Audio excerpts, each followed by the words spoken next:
Hello, welcome to NCERT मस्ती में आप लोगों का फिर से भरपूर स्वागत है। जैसा कि दोस्तों आप लोग जानते हैं कि मगध साम्राज्य हम पढ़ा रहे हैं, मगध महाजनपद पढ़ा रहे हैं। मगध महाजनपद में हर्यक वंश हम पढ़ा चुके हैं, शिशुनाग वंश भी पढ़ा चुके हैं। और आज हम चर्चा करेंगे नंद वंश पर। आज नंद वंश समाप्त हो जाएगा और फिर तब आएगा मौर्य वंश पर। तो मौर्य वंश पर हम फिर चर्चा करेंगे। चलिए दोस्तों, जानते हैं कि सबसे लास्ट में हम पढ़ाएं कि शिशुनाग वंश काला अशोक के बारे में। ठीक, उसके बाद क्या होता है, नंद वंश की स्थापना होता है। नंद वंश जैसे ही आता है, नंद वंश का संस्थापक होता है महापंद नंदिन। देखिए, नंद वंश का संस्थापक जो है ना, इसका इतिहासकार अलग अलग बताते हैं। कभी कोई इतिहासकार बताते हैं कि महापंद नंदिन ने किए नंद वंश की स्थापना, कुछ इतिहासकार बताते हैं कि नहीं, नंद वंश का स्थापना महापंदनंद ने की है। कुछ इतिहासकार बताते हैं कि नहीं, नंद वंश की स्थापना घनानंद ने की है। तो आज हम यही सब विषयों पर चर्चा करेंगे। वास्तविकता में कौन नंद वंश का स्थापना करते हैं। देखिए, अगर आपका पेपर में आ जाएगा नंद वंश की स्थापना, तो आप मानिएगा महापंद नंदिन, महापंद नंदिन। ठीक, नंद वंश का संस्थापक महापंद नंदिन। ठीक, देखिए, महापंद नंदिन के बाद होता है क्या, उसके मगध में था महापंद नंदिन। कौन सा वंश का स्थापना करते हैं, नंद वंश के स्थापना करते हैं। और महापंद नंदिन को, ठीक, एक शूद्र दासी होते हैं और दासी के एक पुत्र होते हैं। उनका पुत्र महापंदी नंदिन को वध करके, यानी कि हत्या करके महापंद नंद आते हैं। और महापंद नंद, ये कहा जाता है कि ये नंद वंश का सबसे शक्तिशाली शासक है। नंद वंश क्या ही नहीं, जबकि मगध महाजनपद में, यानी कि मगध का सबसे शक्तिशाली महापंद नंद है। ठीक, देखिए दोस्तों, अब हम देखते हैं एक बार क्या लिखा हुआ है। देखिए, नंद वंश का समय काल है 344 से 324 ईसा पूर्व। कब? 344 से 324 ईसा पूर्व नंद वंश का समय काल है। और देखिए, इसका संस्थापक कौन है, महापंद नंदिन, ना कि महापद नंद। महापंद नंद नहीं है, कौन है संस्थापक, महापंद नंदिन, महापंद नंदिन। देखिए, उसके बाद क्या हुआ, शिशुनाग वंश के बाद आता है नंद वंश। शिशुनाग वंश के बाद कौन सा वंश आता है, नंद वंश। शिशुनाग वंश के बाद आता है नंद वंश। नंद वंश का निम्न पड़ता है। अब देखिए, महापंद नंदी जो नंद वंश के संस्थापक है, नंद वंश के संस्थापक महापंदी नंदी, महापंद नंदी ने इस वंश की तो स्थापना की, नंद वंश की तो स्थापना की, ठीक, स्थापना की, परंतु परंतु परंतु इसका वध एक शूद्र दासी के पुत्र महापदनंद ने कर दी। ठीक, नंद वंश के संस्थापक महापद नंदिन एक दासी के पुत्र महापदनंद है। महापदनंद ने महापद नंदिनी को वध कर दिए, हत्या कर दी। ठीक, अब देखिए, महापंद नंद अब आता है। अब दूसरा शासक कौन है, महापंद नंद, तीसरा घनानंद। तो महापंद नंद दूसरा शासक है। महापंद नंद ने मगध साम्राज्य का शक्तिशाली शासक माना जाता है।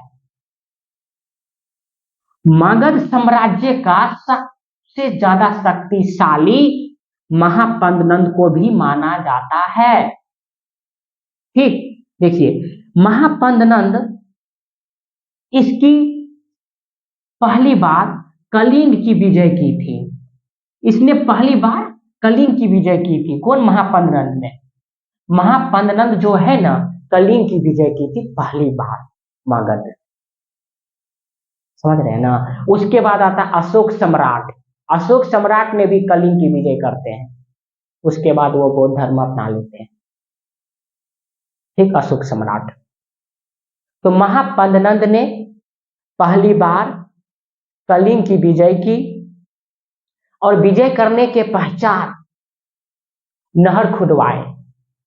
ये साक्ष्य कहां मिलता है, कैसे हम बोल रहे हैं? क्योंकि हाथी गुफा अभिलेख में खारवेल, खारवेल जानते हैं ना, खारवेल एक शासक है जैन धर्म का। खारवेल हाथी गुफा अभिलेख में उत्कीर्ण करवाते हैं कि महापंडनंद जो है ना, नहर खुदवाएं और कलिंग के विजय की। खारवेल जो एक शासक है, कलिंग का शासक है खारवेल, जो जैन धर्म के कट्टर शासक है। जैन धर्म के एक भी अन्य शब्द सुन जाते थे न खारवेल, पूरा वो तल तैयार हो जाते थे। कौन? खारवेल। मैं पढ़ाऊंगा खारवेल के बारे में आगे, उसका भी लंबा सफर है। ठीक, देखिए, तो नहर खुदवाएं, इसमें पहली बार कलिंग की विजय की महापद्मनंद ने।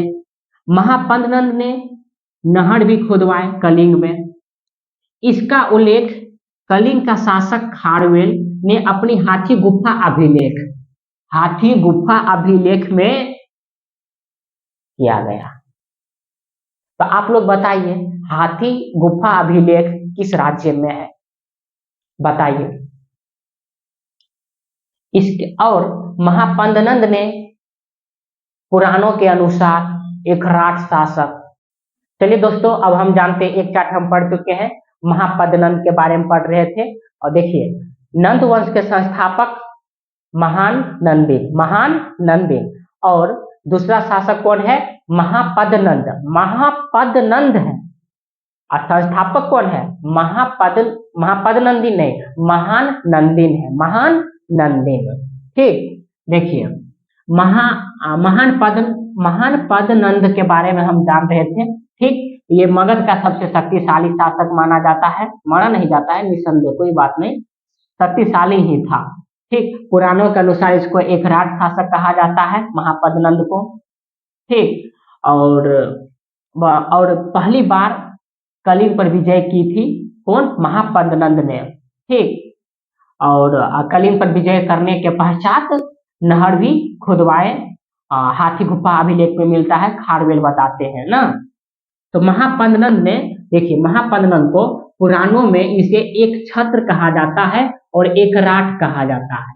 एक छत्र एक राठ कहा जाता है महापद्मनंद को पुराणों के अनुसार।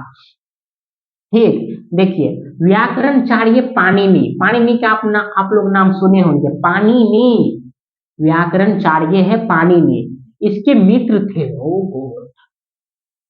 मित्र थे, महापद्मनंद का मित्र पाणिनि थे। अब बताइए आप लोग, पाणिनि ने कौन सा ग्रंथ लिखे?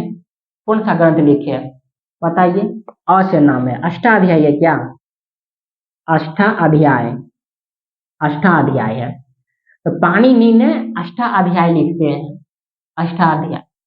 ठीक, देखिए, निसंदेह, कोई संदेह नहीं है, उत्तर भारत का प्रथम महान ऐतिहासिक सम्राट है कौन? महापद्मनंद। महापद्मनंद के बाद आते हैं घनानंद जी। कौन? घनानंद। घनानंद आते हैं, ये अपने साम्राज्य में, ये अपने प्रजा पर कर टैक्स ज्यादा लगा देते हैं, बहुत टैक्स लगा देते हैं। तो आप बताइए, आप टैक्स ज्यादा लगा दिए, कर ज्यादा लगा दिए अपने जनता के प्रति, तो जनता को क्या तराई माह आ गई। तो उसके बाद जनता ने एक सोचा कि कैसा शासक है, एक होना चाहिए, अच्छा शासक होना चाहिए, लेकिन प्रतियापी शासक था घनानंद, बहुत शक्तिशाली वो भी था, लेकिन वो कर अपने प्रजा के लिए, अपने जनता के लिए कर दुगुना कर दिया, बहुत लगा दिए थे कर। तब आते हैं कौटिल्य, चाणक्य, विष्णुगुप्त, तीन नाम है। तो फिर आते हैं कौटिल्य, चाणक्य आते हैं। चाणक्य शपथ खाते हैं कि तेरा वंश को मैं समाप्त कर कर एक योग्य शासक को मैं बैठाऊंगा। ठीक, कौन? कौटिल्य कहते हैं। तो चंद्रगुप्त मौर्य, तो चंद्रगुप्त सीएम, चंद्रगुप्त को, तो ये कौटिल्य को, तब उसके बाद क्या होता है, घनानंद कौटिल्य को निकाल देते हैं। ठीक, चैलेंज किए ना, घनानंद को चैलेंज किए कि तेरा वंश को मैं समाप्त कर दूंगा, यहाँ पर एक योग्य शासक को बैठाऊंगा। ठीक, तो उसके बाद कौटिल्य ने चाणक्य को निकाल दिए, पाटलिपुत्र से निकाल दिए। तो ये तो फिर कौटिल्य एक बहुत बड़ा विशाल जंगल में चले जाते हैं। राजगिरी जिसको नाम सुने ना, वहाँ पे पहले विशाल जंगल अभी भी है, लेकिन उतना नहीं है। ठीक, तो फिर वो चले जाते हैं एक मतलब एक बंदा को खोजता है कि ऐसा बंदा मिल जाए जो कि यहाँ पे एक योग्य शासक बन जाए। तो एक अ, लड़का का झुंड मिलता है। राजकिलम नामक खेल खेलते थे, राजकिलम नामक खेल खेल रहा था लड़का सब।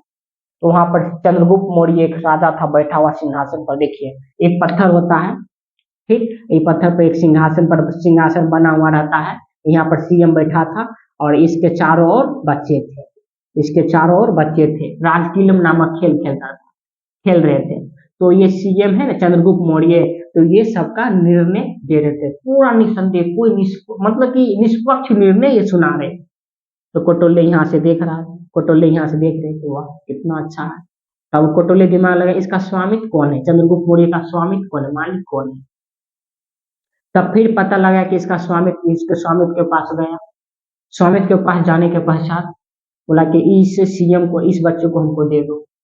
कौन, कोटोले बोले। तो बोला कि स्वामित्व, बोला कि इस पर हम पैसा खर्चा उर्चा किए हैं, बहुत पैसा लगा है, कितना बड़ा पालन पोषण किए हैं, कुछ बनता है ना, कुछ बनता है ना। तो कोटोले बोला जी हाँ। तो 1000 कस्बा पीन, 1000 कस्बा पन, ठीक, 1000 कस्बा पन इनको देकर, उनको स्वामित्व को देकर फिर ये चंद्रगुप्त को खरीद लेते हैं। चंद्रगुप्त को खरीदने के बाद इनको, चंद्रगुप्त को तक्षशिला ले जाते हैं। तक्षशिला में जाते हैं, इनको शिक्षा दीक्षा देते हैं। 8 साल कहा जाता है इनको शिक्षा दिया था। फिर शिक्षा देने के बाद ये तलवार में युद्ध से, बहुत सारे तलवार में, घोड़सवार में, सब चीज में बहुत अच्छा हो गया था, बहुत अच्छा। फिर ये चंद्रगुप्त मौर्य कहते हैं कि अपने आचार्य से, आचार्य कौन थे, चाणक्य, चाणक्य से कहते हैं आचार्य, हम युद्ध में भी, हम तलवार में बहुत अच्छा हो गए, यानी कि घोड़ा पर, यानी कि घुड़सवार भी बहुत अच्छा हो गया, सब चीज हो गया, हमको करना क्या है।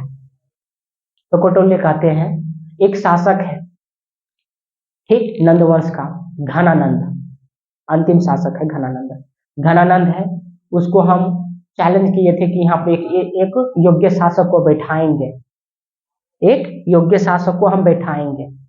चंद्रगुप्त मौर्य बोला चलिए, तो उसका वध कर देते हैं। आप चैलेंज नहीं कीजिए, उसका वध कर देगा, हम तो चले आएंगे, हम युद्ध में सब चीज में तो हम अच्छे ही हैं। तो बोला नहीं, यहाँ पर भी चाणक्य उनको शिक्षा देते हैं, नहीं ऐसा बात नहीं है। तो एक उदाहरण प्रस्तुत करते हैं, कहते नहीं, देखिए पहले आपको सीएम यानी कि चंद्रगुप्त मौर्य को कहते कोटोले, आपको करना है क्या, आपको क्या करना है। ये भारत है, भारत है, भारत के चारों ओर जितना भी पड़ोसी देश है ना, पड़ोसी नहीं, देश नहीं, भारत नहीं है, जितना भी पड़ोसी महाजनपद, छोटे छोटे जनपद है ना, इनको पहले पराजित करके इन पर आधिपत्य स्थापित करना है।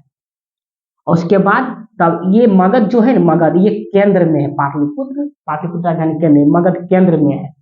डायरेक्ट हम बीच में हाथ, डायरेक्ट हम बीच में अटैक करेंगे तो हम बहुत जल्द शीघ्र ही पराजित हो जाएंगे। तो एक उदाहरण प्रस्तुत करते हैं। तो मान लीजिए, मान लो चंद्रगुप्त, एक तो वो कोटोले फिर किनको, चंद्रगुप्त मौर्य को एक शिक्षा देते हैं, ये खीर है, क्या है ये, खीर है, गर्मा गर्म खीर है, बहुत गर्म खाना है। तो ये खीर है, तो ये खीर जो है ना, खीर को हम पूरा इसका गर्म है, बहुत ताजा ताजा खीर है, ठीक। अगर इनको हम डायरेक्ट बीच में अटैक करते हैं तो क्या होगा, चंद्रगुप्त मौर्य बोला हाथ जल जाएगा। तो इसको क्या करना चाहिए, बोला इसको किनारे किनारे से खाएंगे, तो बीच में जाते जाते ये ठंडा जाएगा, तो इनको भी खा जाएंगे। बोला जी हाँ। ऐसे ही ये जो पाटलिपुत्र मगध जो है ना, बीच में है, डायरेक्ट उस पर अटैक करेंगे तो हम जल जाएंगे, बहुत जल्द ही पराजित हो जाएंगे। इसलिए पहले किनारे के अनुसार छोटे छोटे महाजनपद, उनको पहले उस पर अपराजित करके अधिपत्य जमाना है, अधिपत्य जमाकर तब इस पर हमको अटैक करना है, तब ये तुरंत पराजित हो जाएगा।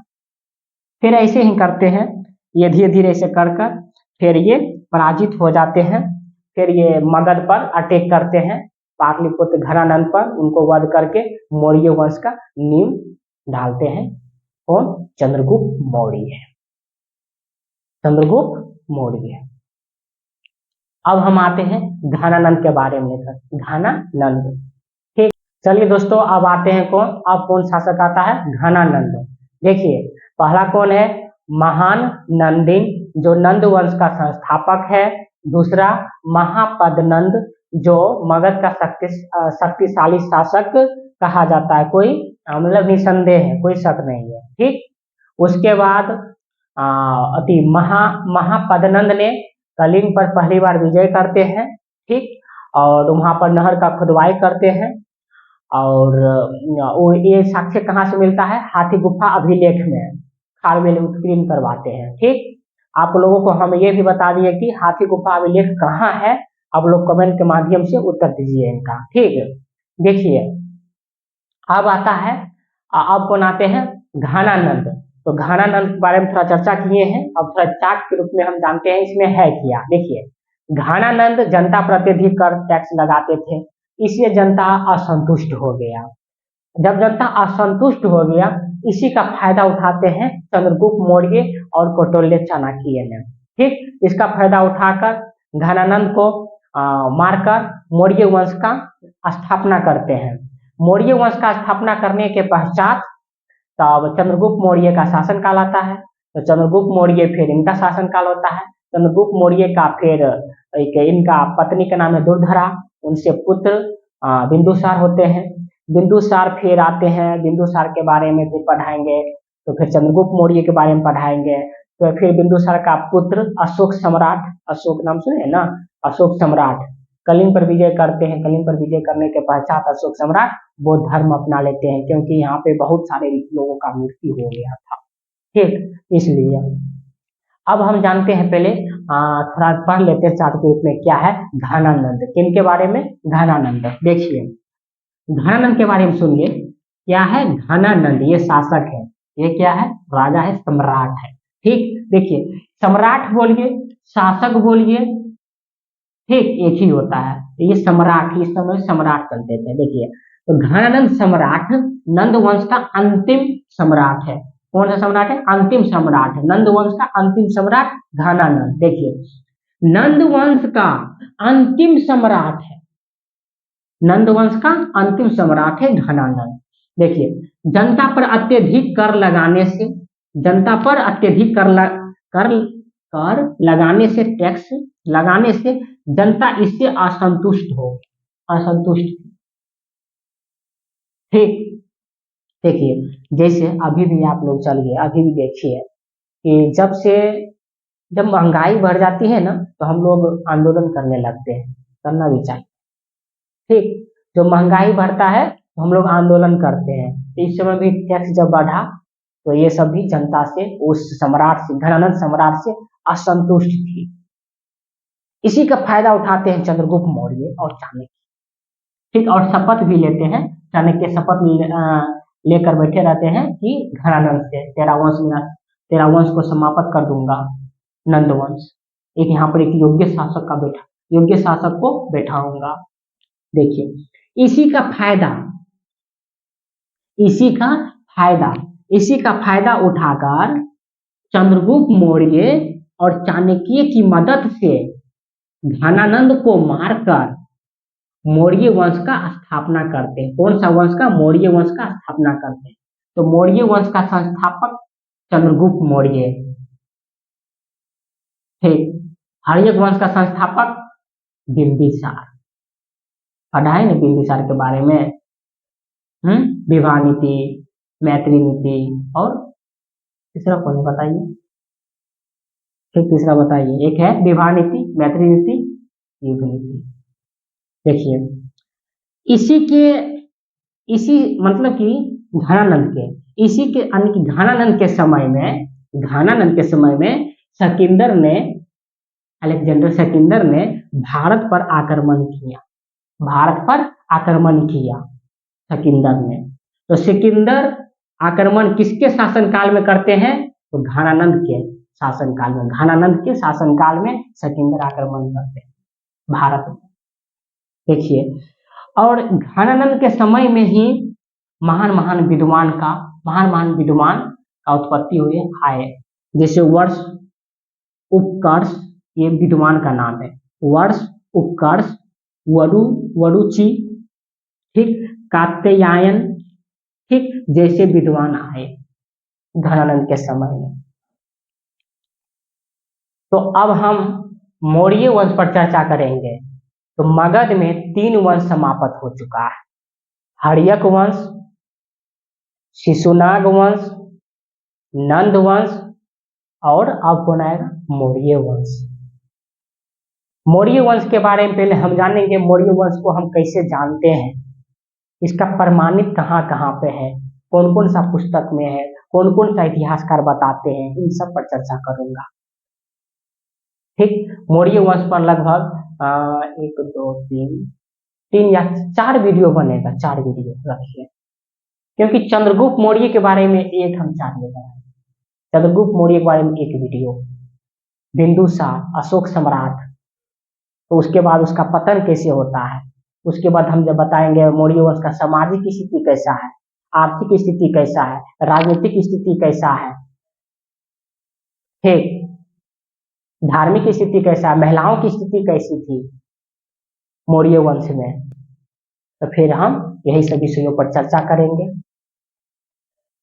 तो आप लोग कैसे हैं, तो आप लोग अगर देखिए इनको लिखना है ना, तो आप लोग लिखते चलिए, क्योंकि देखिए हम पढ़ाते हैं यूपीएससी पीसीएससी के नजरिया से, ठीक, आपका जो बीपीएससी होता है, यूपीएससी होता है, उस सब में सब क्वेश्चन आता है, ये सब प्रश्न आपको देखने को मिल जाएगा, ठीक है ना। तो आप लोग कैसे हैं, मस्त होंगे, स्वस्थ होंगे, और अपने स्वास्थ्य पर ध्यान देते होंगे, देते हैं कि नहीं, देखिए थोड़ा मौसम परिवर्तन हो गया है, सर्दी जुकाम सभी को आ रहा है, फिर भी अपना लोग पढ़ाई कीजिए मन लगाकर। अब नेक्स्ट वीडियो में हम मिलेंगे, वीडियो देखने के लिए धन्यवाद।